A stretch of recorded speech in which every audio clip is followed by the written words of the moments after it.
3 Buddhist teachings that quieted my mind in 7 days. We're going to dive deep into 3 Buddhist teachings that completely transformed my mind in just 1 week. Yes, you heard that right. 1 week. I know it sounds almost too good to be true, but I promise you, these aren't just philosophical concepts you've heard everywhere. These are real, raw, and honest teachings that I personally integrated into my daily life. I went through the struggles, the breakthroughs, and the triumphs, and the transformation I experienced was nothing short of amazing. I can't wait to share these with you because they have had such a profound impact on my mind, and I believe they can do the same for you. Whether you're looking to find inner peace, reduce anxiety, or just make a positive change in your everyday life, these Buddhist teachings can help you get there. So grab a cup of tea, get comfortable, and let's dive right in. Trust me, you'll want to stick around until the end because these teachings aren't just theoretical. They are practical, actionable steps that you can start implementing today. Plus, I'll be sharing some personal stories and insights from my own journey, giving you a raw and honest look at how these ancient wisdom practices worked for me.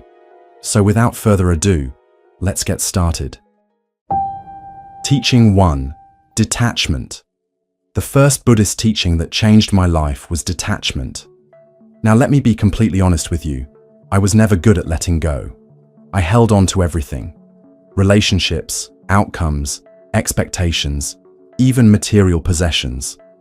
My attachment to these things was my security blanket, and the thought of releasing my grip terrified me. But I decided to give detachment a shot, and let me tell you, it was a game changer. I started by identifying what I was most attached to. For me, it was control. The need to know exactly how things would unfold in my life. I realized I was spending countless hours worrying about future outcomes I couldn't possibly predict. So I began practicing detachment through a simple breathing exercise. Each morning, I would breathe in and acknowledge my attachments, then breathe out and visualize myself releasing them. The first few days were brutal. I remember sitting there, trying to let go and feeling a knot of anxiety in my stomach. Was I giving up? Was this irresponsible? But I pushed through, and by the 3rd day, something incredible started to happen. I began to feel lighter, as if a weight had been lifted from my shoulders. Without the constant burden of trying to control everything, I found space in my mind for peace and clarity. I started to understand that detachment wasn't about not caring. It was about caring without clinging. This was a revelation. With this new perspective, I found myself responding to situations rather than reacting to them. When a project at work hit an unexpected roadblock, instead of spiraling into stress and worry, I was able to accept the situation and focus on finding solutions. Another surprising benefit of practicing detachment was how it affected my relationships. By releasing my expectations of how others should behave or what they should say, I created space for authentic connection. I was no longer disappointed when people didn't meet my unspoken expectations, and this led to more genuine, meaningful interactions. One personal experience that stands out was a conversation with a friend who had different political views than me. In the past, I would have been attached to changing their mind or proving my point. Instead, I practiced detachment, listened openly, and found that we connected on a deeper level despite our differences. Now, practicing detachment might not be easy at first, but I encourage you to give it a try, even if it's just for a week. Start small, maybe with something minor like your attachment to traffic moving quickly or your coffee being made exactly right. Notice your attachment, take a deep breath, and consciously let it go.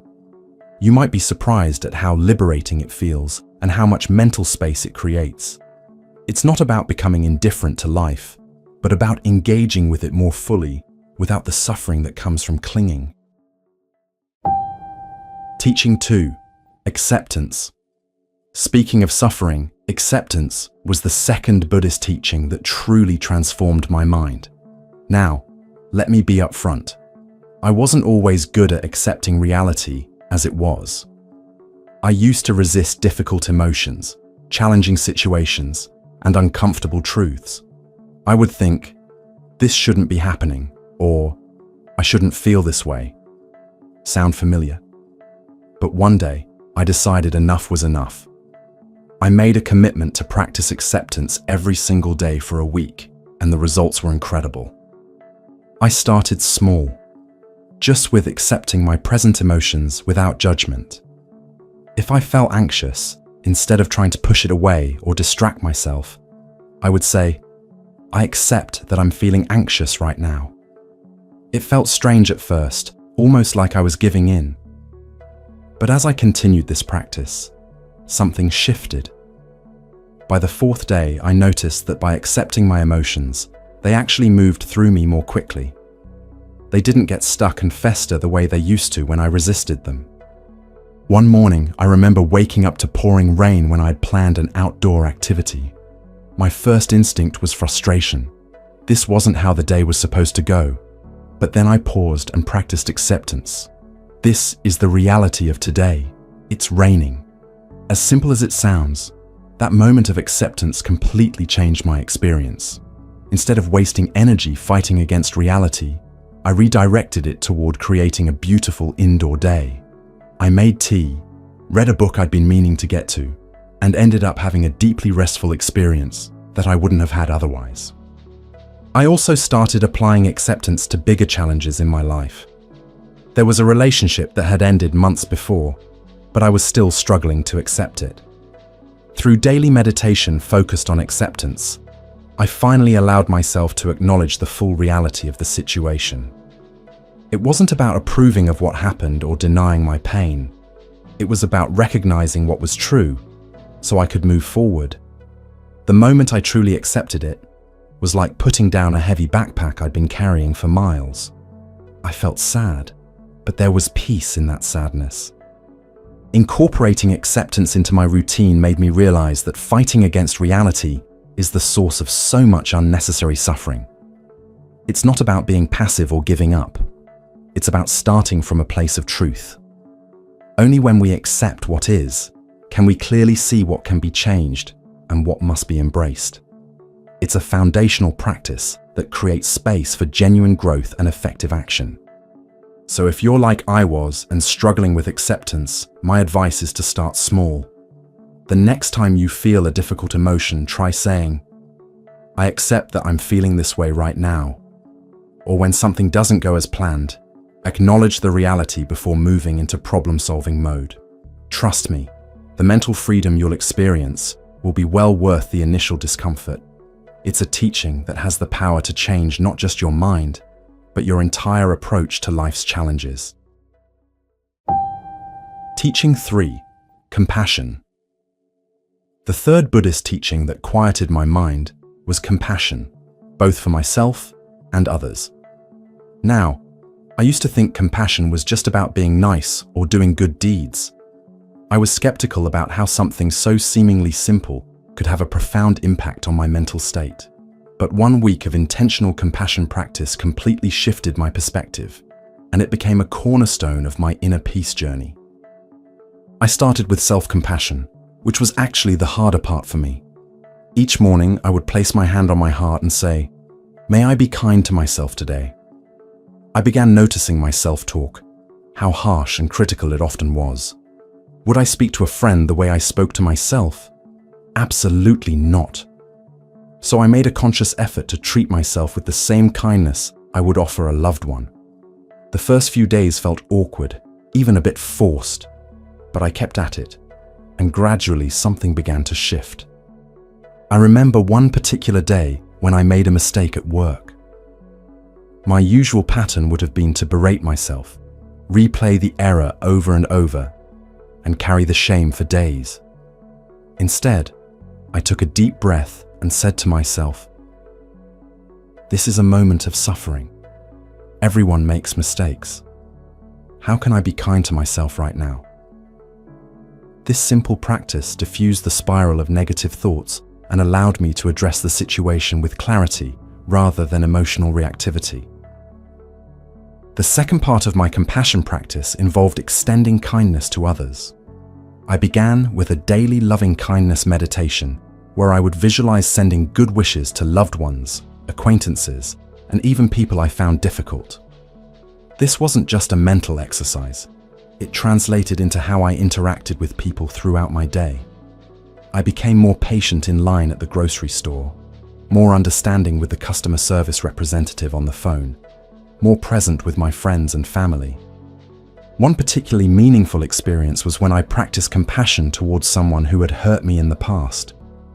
I didn't excuse their behavior, but I tried to understand the suffering that might have led to it. This shift in perspective didn't happen overnight. It was gradual and at times challenging. But by the end of the week, I felt the heaviness of resentment beginning to lift. I wasn't carrying the emotional weight of anger anymore, and my mind felt more spacious and peaceful. What surprised me most about compassion practice was how it affected my anxiety levels. By creating a kinder relationship with myself and others, I reduced the internal conflict that had been consuming so much of my mental energy.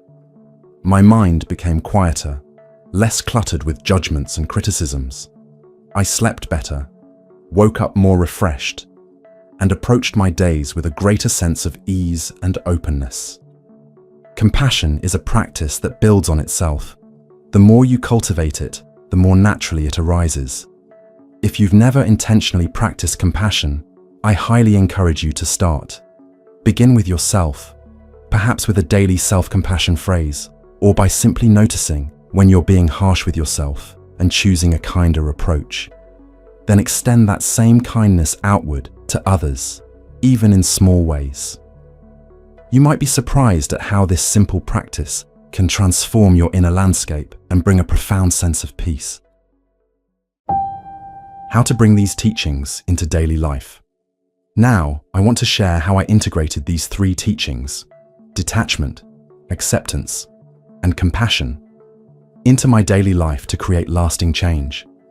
Because let's be honest, even the most powerful teachings won't make a difference if they remain theoretical. The key for me was establishing a consistent meditation practice. Each morning, I would sit for 20 minutes, focusing on my breath and gently incorporating these teachings into my awareness. I started by setting a clear intention for my practice. On Monday and Thursday, I focused on detachment, visualizing myself holding my attachments lightly and then releasing them. On Tuesday and Friday, I practiced acceptance, acknowledging whatever thoughts, emotions, or sensations arose without trying to change them. And on Wednesday, Saturday, and Sunday, I cultivated compassion, first for myself and then radiating outward to others. This structured approach helped me deepen my understanding of each teaching while creating a sustainable daily practice. The meditation cushion became my laboratory for exploring these concepts, but the real transformation happened when I brought them into my everyday life. I started using simple reminders throughout my day. A small stone in my pocket for detachment, a bracelet for acceptance, and a heart-shaped note on my desk for compassion. These physical cues help me remember to practice, especially in challenging moments. I also found it helpful to journal about my experiences with these teachings. Each evening, I would reflect on moments when I had successfully practiced them and times when I had struggled. This reflection helped me identify patterns and develop greater awareness. For example, I noticed that my attachment to control was strongest when I felt uncertain. My resistance to acceptance flared up around certain people, and my self-compassion waned when I was tired. Throughout this week-long journey, I experienced both breakthroughs and setbacks. There were moments of profound peace and clarity, where my mind felt truly quiet for the first time in years, and there were times when I fell back into old patterns, attaching, resisting, and judging. But what made the difference was my commitment to beginning again, each time I noticed I had strayed from the path. This persistent returning is at the heart of these Buddhist teachings, not perfection, but practice. By the end of the week, I noticed significant changes in my mental landscape. My thoughts were less frantic, my emotional responses more measured, and my overall sense of well-being had improved dramatically. The constant background noise of worry, judgment, and discontent had quieted, revealing a more peaceful state that had been there all along, just beneath the surface. What I found most empowering about these Buddhist teachings was their universality.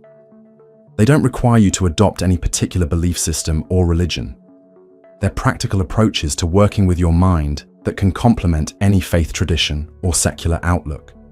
They're based on the simple truth that all humans experience attachment, resistance, and unkindness, and that there are skillful ways to address these universal challenges. As I continued to practice beyond that initial week, I discovered that these teachings had a cumulative effect. The more I practiced detachment, the easier it became to let go. The more I embraced acceptance, the less I suffered when facing challenges. And the more I cultivated compassion, the more naturally kindness flowed in my interactions with myself and others. It wasn't about achieving some perfect state of enlightenment, but about creating more space and ease in my everyday experience. One evening, about 2 weeks into my practice, I was sitting on my balcony watching the sunset. Without trying, I found myself fully present, not grasping at the beauty before me, but completely open to it, accepting its transient nature and feeling a warm sense of connection to everything around me. It wasn't a dramatic, mystical experience. It was quiet, simple, and profound. In that moment, I realized that these teachings had given me something precious, the ability to be at peace with things exactly as they are.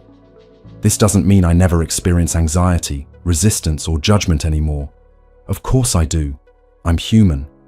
But these teachings have given me tools to work with these experiences in a way that creates less suffering and more freedom. They've helped me quiet my mind, not by suppressing or controlling my thoughts, but by changing my relationship to them. And that has made all the difference. All right, everyone, that wraps up our journey through the 3 Buddhist teachings that quieted my mind in just 1 week. It's been an incredible experience, not just implementing these practices, but also sharing them with you. Each of these teachings, detachment, acceptance, and compassion, has the power to create significant positive changes in your mental landscape. And I truly believe that if they could work for me, they can work for anyone. If you've been inspired by any of these teachings, I encourage you to try them out for yourself. Start small, maybe with one teaching that resonates most with you, and see how it feels. Adjust according to what suits your lifestyle and needs. Remember, the goal isn't perfection, it's progress. It's about making small, manageable changes that accumulate into substantial transformations over time. I'd love to hear about your experiences, so please drop a comment below sharing which teaching you're thinking of adopting or any questions you might have about starting. Your feedback and stories are what make this community so amazing and supportive. And if you found this video helpful, don't forget to like, subscribe, and hit that notification bell so you won't miss any of our future content. We have lots more insights and practices coming your way that you won't want to miss. Sharing this video with friends or family who might benefit from these teachings could also make a huge difference in their lives. Thank you so much for watching, and remember, the quieter your mind becomes, the more you can hear the wisdom that's always been there. See you in the next video, and until then, may your path be filled with peace. From all of us at Moonmind Temple, stay present, everyone.